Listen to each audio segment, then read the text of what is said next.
दोस्तों, आज के इस वीडियो में मैं एक ऐसे महत्वपूर्ण विषय पर बात करने वाले हैं जिसको लेकर हो सकता है कि आपके भी मन में ये दुविधा हो कि जब महाभारत में पूरे यादव वंश का नाश हो गया था तो आज के यादव आखिर है कौन।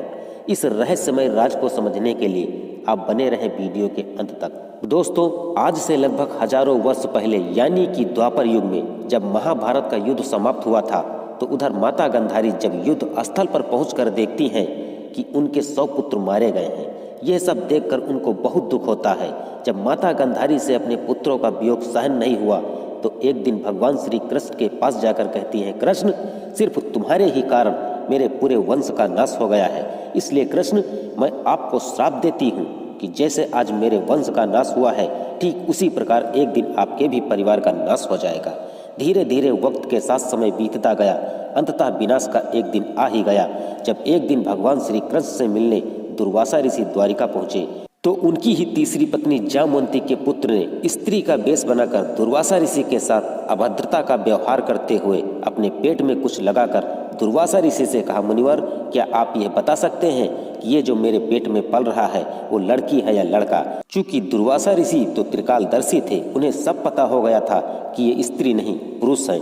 जिस पर क्रोधित होकर दुर्वासा ऋषि ने शाम को श्राप देते हुए कहा कि आज के 7 दिन बाद तुम्हारे गर्भ से एक मुसल का जन्म होगा और यही मुसल तेरे परिवार के विनाश का कारण बनेगा। जब इस बात की खबर भगवान श्री कृष्ण और बलराम जी को पता चली तो भगवान श्री कृष्ण से बलराम जी ने कहा, केशव, इस श्राप का कोई उपाय है? तो भगवान श्री कृष्ण के मुख से सिर्फ एक ही शब्द निकला, असंभव, क्योंकि वो जानते थे कि दुर्वासा ऋषि का दिया हुआ श्राप फलित अवश्य होता है। लेकिन फिर भी बलराम जी ने भगवान श्री कृष्ण से कहा, केशव, मानते हैं कि दुर्वासा ऋषि का दिया हुआ श्राप विफल नहीं होता है। इसके लिए मुझे अवश्य कुछ करना होगा, क्योंकि मैं भी ये नहीं देख सकता हूँ कि मेरे ही आंखों के सामने मेरे परिवार का विनाश हो। काफी विचार विमर्श करने के बाद यह निर्णय किया कि आज के बाद द्वारिका में पूर्ण रूप से शराब पर प्रतिबंध लगाया जाए, क्योंकि विनाश का एक कारण ये भी है। धीरे धीरे समय बीतता गया। अंततः 7 दिनों बाद उस मुसल का जन्म हो ही गया जिसको दुर्वासा ऋषि ने श्राप दिया था। जब इस बात की खबर बलराम जी को मिली तो बलराम जी ने तत्काल सैनिकों को आदेश देते हुए कहा कि तुरंत ही इस मुसल का चूरा बनाकर समुद्र में फेंक दिया जाए। सैनिकों ने ठीक वैसा ही किया जैसा कि बलराम जी ने आदेश दिया था।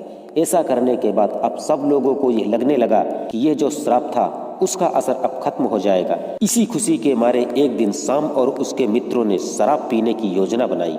योजना के मुताबिक मदिरा की व्यवस्था हो गई। सभी लोग मदिरा का सेवन कर ही रहे थे कि अचानक उन लोगों में किसी बात को लेकर झगड़ा हो गया। बात इतनी बढ़ गई कि नौबत हाथापाई की आ गई। किसी तरह से भगवान श्री कृष्ण और बलराम जी के समझाने पर वे लोग वहां से हटकर समुद्र के किनारे आकर घमासान युद्ध करने लगे। हालांकि उन लोगों के पास उस समय कोई अस्त्र शस्त्र तो थे नहीं, उन्हें आवश्यकता थी हथियारों की। तब उनमें से किसी ने देखा कि समुद्र के किनारे कुछ घास की जैसी कोई चीज उगी है। हालांकि इसका जिक्र शास्त्रों में भी एल्का नामक घास के रूप में किया गया है जो कि तलवार का काम करने में सक्षम थी। इसीलिए उन लोगों ने उसी घास का इस्तेमाल तलवार के रूप में करने लगे और आपस में ही झगड़कर सब के सब समाप्त हो गए।